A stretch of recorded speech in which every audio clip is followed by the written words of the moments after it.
Mariing iginiit ni Acting Philippine National Police Chief, Police Lieutenant General C. Melencio Nartates Jr.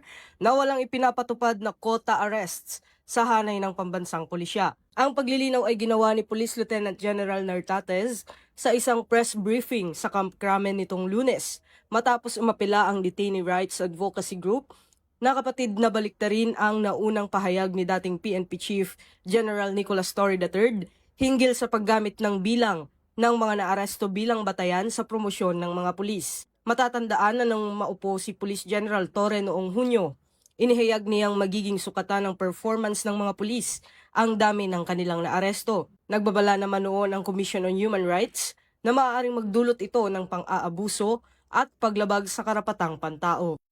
Okay. There's no such thing as quota arrest. Sinabi ko na nga kanina, our operations, not only in the Philippine National Police, as well as the different law enforcement agencies, no? Including the armed forces, paano sa mga nagkakantak ng patrol or combat patrol, it is intel-based.